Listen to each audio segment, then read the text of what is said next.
rahasia angka 2. Rahasia angka 2 ini luar biasa. Ya. Seorang ulama mengatakan ad-dunya muqabalatun. Dunia ini diciptakan dengan angka 2, angka pasangan. Ibu kenal Nabi Adam alaihissalam? Nabi Adam kenal, Bu? Kenal Nabi Adam? Di mana kenalannya? Kenal nama ya? Tidak ada nomor HP-nya. Nabi Adam alaihissalam adalah manusia pertama diciptakan oleh Allah. Luar biasa, diberi fasilitas oleh Allah Subhanahu wa taala.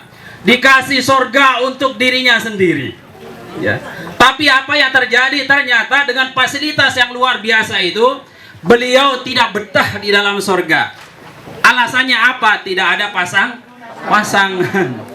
Makanya Allah ciptakan Hawa, dan beliau menjadi 2 orang manusia pertama penghuni surga.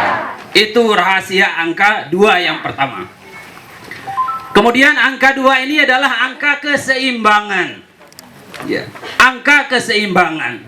Allah menciptakan langit, pasangannya adalah bumi.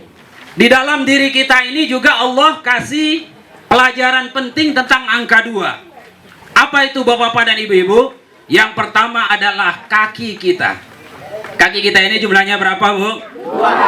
2. Kira-kira kalau 1 bisa berdiri nggak? Kalau 3? Yang paling seimbang adalah angka 2. Makanya jangan lupa, suara adalah nomor 2. Nomor 2. Kemudian berikutnya tangan, kedua tangan kita. Lanjut kedua mata kita, telinga kiri dan kanan. Itu adalah rahasia yang insya Allah mudah-mudahan menjadi berkah bagi suara, pasangan suara, yaitu angka 2 atau nomor 2. Kemudian yang kedua adalah alasan memilih beliau pasangan suara. Ya. Alasan memilih beliau pasangan suara. Nabi kita Nabi besar Muhammad SAW mengatakan, khairun nas ampauhum linnas. Sebaik-baik manusia adalah manusia yang punya terbaik manfaatnya pada orang lain, atau manusia yang punya manfaat di tengah-tengah masyarakatnya. Saya akan mencoba menafsirkan hadis ini. Tafsirannya adalah, sebaik-baik pemimpin adalah pemimpin yang banyak memberikan manfaat kepada rakyatnya. Dan sebaik-baik calon adalah calon yang pernah memberikan manfaat, kontribusi real kepada masyarakatnya. Bapak Haji Surunuddin sudah membuktikannya, bukan akan. Betul, Bu? Sudah membuktikannya.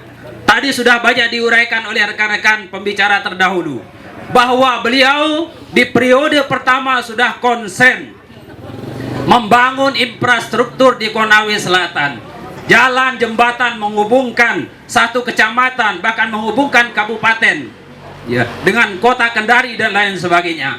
Kemudian membangun jalan-jalan usaha tani, membangun jembatan dan lain sebagainya. Itu adalah bukti yang real, fakta yang ada di tengah-tengah kita yang bisa kita saksikan. Dan fakta yang bisa dilihat dengan mata kepala itu jauh lebih urgen dari hanya sekedar angan-angan. Karena banyak isu-isu yang berkembang bahwa beliau tidak melakukan apa-apa. Saya kasih contoh yang real lagi. Beliau bukan hanya ketika menjadi bupati beliau memberikan kontribusi kepada Konawe Selatan ini, tapi jauh sebelumnya dari perintisan Kabupaten Konawe Selatan. Betul, Bu? Apa buktinya? Pada saat itu beliau adalah ketua DPR. Ya, ketua DPRD Kabupaten Konawe Selatan pada masa pemerintahan sebelum beliau. Itu maknanya adalah di tangan beliau ini, ya, setiap pembahasan anggaran itu ada palu-palu. Tahu palu-palu, Bu? Tahu palu-palu? Tinggal diketok saja.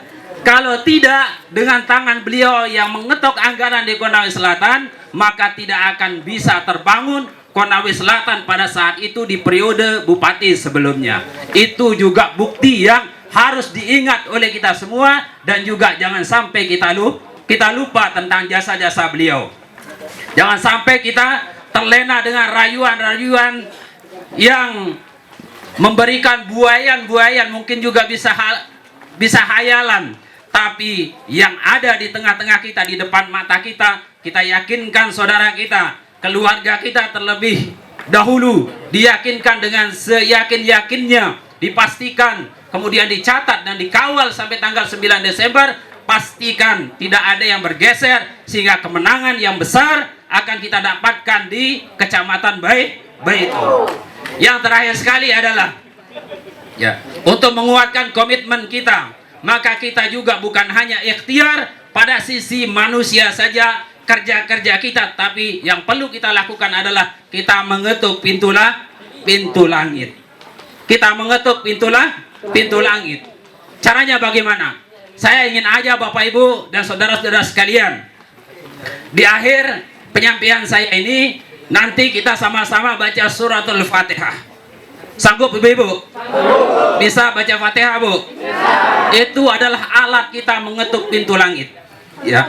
Karena para ulama tasawuf mengatakan kalau ada berkumpul 40 orang, ya, 40 orang, kalau tidak ada di antara semuanya dikabulkan doanya, maka minimal satu orang di antara 40 itu pasti akan dikabulkan doanya. Sanggup Ibu?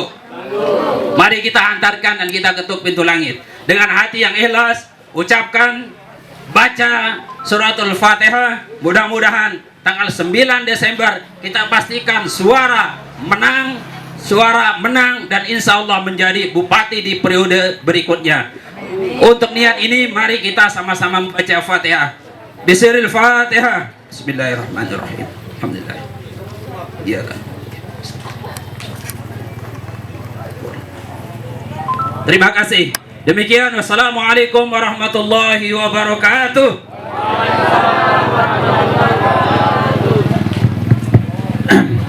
Baik Bapak dan Ibu, kita berikan tepuk tangan yang meriah. Beliau juga ini sebagai pimpinan pondok pesantren Nahdlatul